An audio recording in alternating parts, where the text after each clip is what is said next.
Sehatra ny fanabeazana ny anivon'ny faritra kosa indray dia tsy mety miala amin'ny toerany ary miteraka korotana eo anivon'ny sekoly ny talen'ny CEG Ambobazuna ao amin'ny distrikana Anjorobe ao araka ny fanazavana izay nentin'ny mpanabe ny mpianatra eo anivon'izany sekoly izany moa dia ahina no mety tsy hatanterahany fanadinam-panjakana BBC eo anivon'izany sekoly izany tsy andanin'izay dia hiaran'ny Tsindrazolehy nataon'ity talen'ny sekoly ity ihany koa ireo mpianatra anala izany fanadinam-panjakana izany.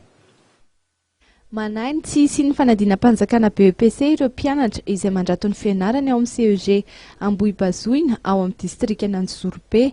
Raha ny zava-misy eny an-toerana ankehitriny dia misy ny talen'ny sekoly teo aloha Randriana Somamy Artefa izay tsy mety miala eo amin'ny toerany rehefa nesorina amin'ny asa mahatale azy ao amin'ny sekoly ka nosoloana tale vaovao Jerasoa miara-manana Jean-Yves.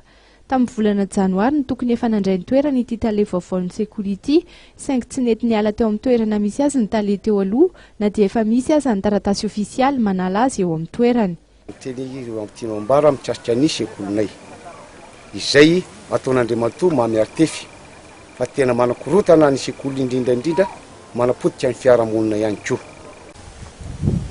Anisan'izany ny korotana izany any fianalizany tsao fa mbola izy ihany ny tale amperinasa amin'izao fotoana izao na dia efa misy ary ny tale ara-panjakana avy amin'ny ministera.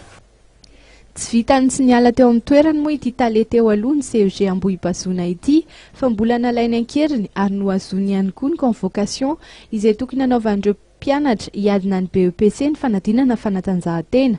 Manao antsoavo amin'ny eny anivon'ny ministera ny fanabeazam-pirenena araka izany ireo ray aman-drenin'ny mpianatra. Marianay zany fa eo amin'ny CEG anay dia centre fohy be mpanadinana CP ary misy zanakay zany izay anala BEPC ao amin'io sekoly io.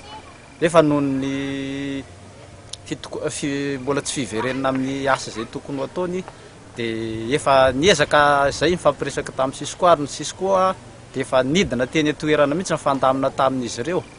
Rehefa nanidina teny ary dia mbola tsisy vokany ihany ny fanatonana satria izy mbola niziriziry ihany fa efa araka ny teniny teo moa izany dia baika avy amin'ny sipama ihany no ahafahany manatanteraka ny asany. Mpianatra miisa 2 no hiadina ny fanadinana BEPC ka ny 70 amin'izy ireo no hanao ny fanadinana fanatanjahantena raha ampitso.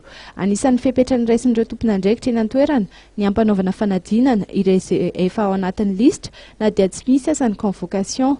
Na izany aza nefa dia miandrandra vahaolana maika ireo ray aman-drenin'ny mpianatra.